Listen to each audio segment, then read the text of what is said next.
Hello, everyone. My name is Brenda Robinson. You may know me from conferences or training sessions that you've participated in, and I've come back with a few little positive messages just to help people get through these stressful times. And speaking of stress, there's a real question. Can stress be a positive factor in our lives, or is it, as we often think, always a negative factor? I've started to think about it a little differently. I've done some reading and maybe many, many years ago spent some time in the athletic world, and I know that stress was a motivator, that stress actually created situations where we worked harder, tried harder, and even got better results. And so I've tried to take that thinking about stress and apply it to the situations that we face day to day. There is no doubt in my mind that some of the things that we have faced in 2020 have created a great deal of stress for people. And one of the challenges is that our intuitive reactions to stress are often fight or flight. A man named Dr. Hans Selye once wrote a book called Stress Without Distress. And in that book, it was a little controversial. He actually suggested that Canadians might be better off if they could socially and interactively behave a little bit more like Mexicans.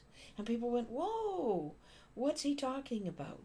Well, he was talking about our different attitudes towards communication. You see, Mexicans love the communication of making a deal. Canadians very often feel that making a deal might be a little shady, or maybe it takes too much time. In fact, Dr. Selye once said that Canadians are a bit Walmartized. We are used to having the price written on every item. And so when we go into a Mexican environment and we're on the beaches and there are people marketing their product on the beaches and they don't have a price on the item, we behave like Canadians and we often say, how much for that pair of boots? And the Mexican very often says, well, what do you think they're worth? Well, we're not used to that kind of interaction, and so very often we resent the kind of communication that occurs, and sometimes we even become stressed by that kind of communication. Is the Mexican stressed? Oh, I don't think so. As a matter of fact, I think that, as Dr. Selye says, they really enjoy it. I went to Mexico as a young woman, and I was with one of my brother-in-laws who I think was quite typically Canadian. And speaking of a pair of boots, he saw a pair that he really wanted, and he said to me, Brenda, go and make a deal with that guy and buy those boots for me.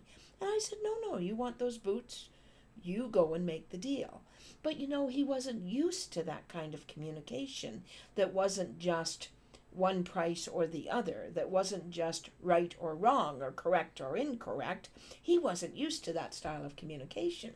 So, of course, he asked the proverbial question, how much for the boots? And the Mexican fellow said, well, what do you think they're worth?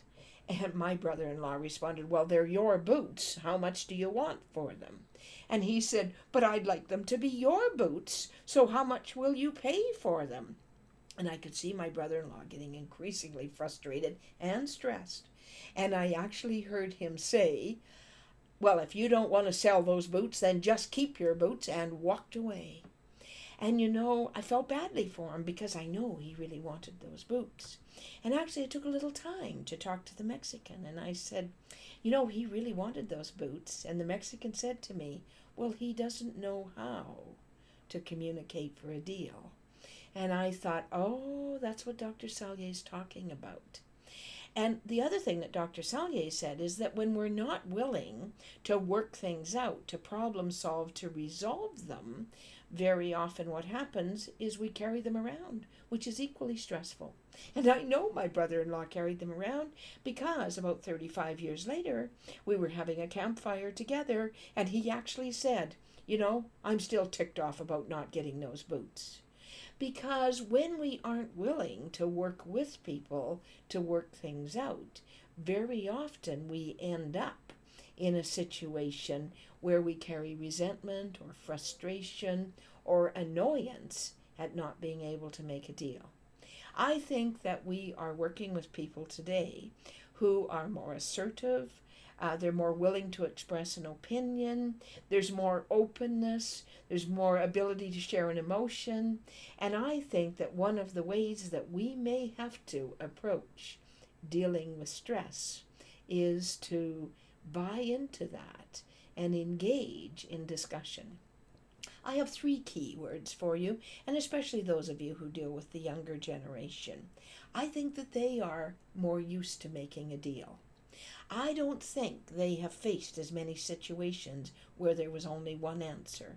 My mother used to say to me, "You'll sit there till you eat those green peas," and there was no deal to be made. But I didn't say that to my children. I asked them, "What would you prefer, green beans or green peas?" And they chose, and I allowed that. And now I look at my grandchildren and I see my daughter line 3 or 4 vegetables up on the counter and let them choose what it is that they would prefer. And I realize that you and I today are dealing with particularly young people who are more used to communicating to manage those situations and make a deal. It is not one size fits all. It's finding what fits in this situation. And I think when we learn to do that, sometimes we can actually reduce the stress. We can go in and out of situations without feeling like we have to win or lose, or be correct or incorrect, or be right or wrong. We can actually go into situations looking for solutions. And I think when we face it with that idea in mind, maybe Dr. Sallier was right.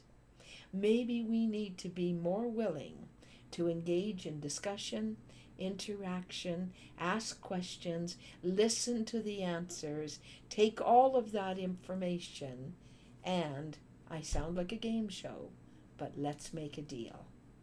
Thank you so much for listening. I have enjoyed working with you in the past, and I hope to work with you again. However, in the meantime, let's make a deal. Thank you. Bye-bye.